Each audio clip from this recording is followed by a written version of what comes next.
Chapitre 37. Comment Gargantua, en se peignant, faisait tomber de ses cheveux les boulets d'artillerie.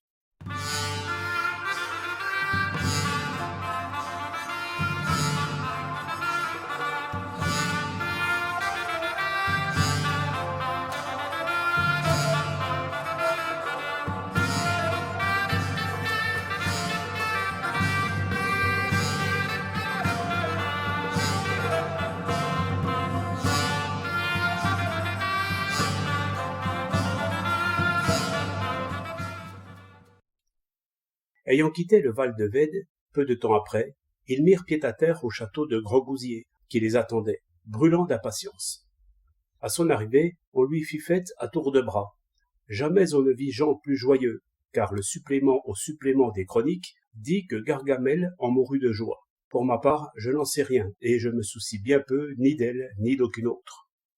Ce qui est vrai, c'est que Gargantua, changeant de vêtements et se coiffant avec son peigne, il était long de 100 cannes et ses dents étaient de grandes défenses d'éléphant tout entières, faisait tomber à chaque coup plus de 7 grappes de boulets qui lui étaient restés dans les cheveux lors de la démolition du bois de Vède. À cette vue, Grosgousier, son père, pensa que c'étaient des poux, et lui dit « Pardieu, mon bon fils, tu nous as apporté jusqu'ici des éperviers de Montaigu. Je ne tenais pas à ce que tu fisses là ton séjour. » Alors Ponocrates répondit « Seigneur, ne pensez pas que je l'ai mis au collège de Pouillerie qu'on nomme Montaigu. J'aurais mieux aimé le mettre avec les gueux des innocents, vu l'incroyable cruauté et l'ignominie que j'y ai connue. Car les forçats chez les morts et les tartares, les meurtriers dans la prison aux criminels et même, sûrement, les chiens dans votre maison, sont bien mieux traités que ne le sont ces infortunés dans le collège en question.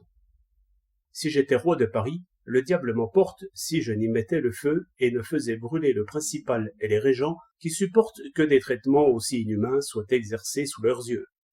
Soulevant alors un de ses boulets, il dit « Ce sont des coups de canon que votre fils Gargantua a reçus il y a peu, en passant devant le bois de Vède, par une traîtrise de vos ennemis.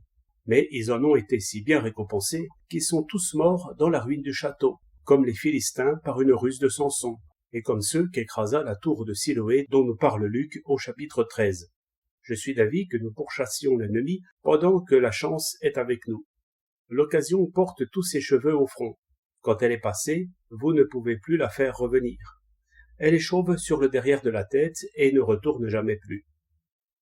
En vérité, dit Grosgousier, ce ne sera pas pour le moment, car ce soir je veux vous faire fête. Soyez donc les bienvenus. Cela dit, on prépara le souper et, en supplément, on fit rôtir 16 bœufs, 3 génisses, 32 veaux, 63 chevreaux de l'été, 95 moutons, 300 cochons de lait au beau jus de raisin, 220 perdrix, 700 bécasses, 400 chapons du loup du noix et de la cornouaille, 6000 poulets et autant de pigeons, 600 gelinottes, 1400 chaponneaux.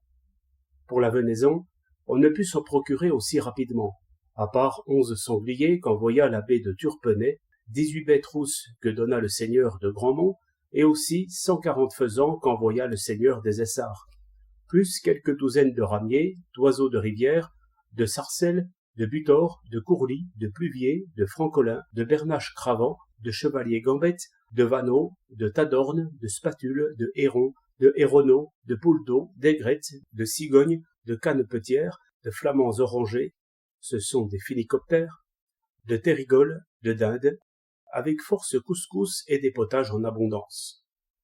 Il y avait quantité de vivres, rien ne manquait, et le tout fut apprêté expertement par Frippe-Sauce, Hochepeau, Pille-Verjus, cuisinier de Grosgousier. Jeannot, Miquel et Verrenet pourvurent fort bien à la boisson.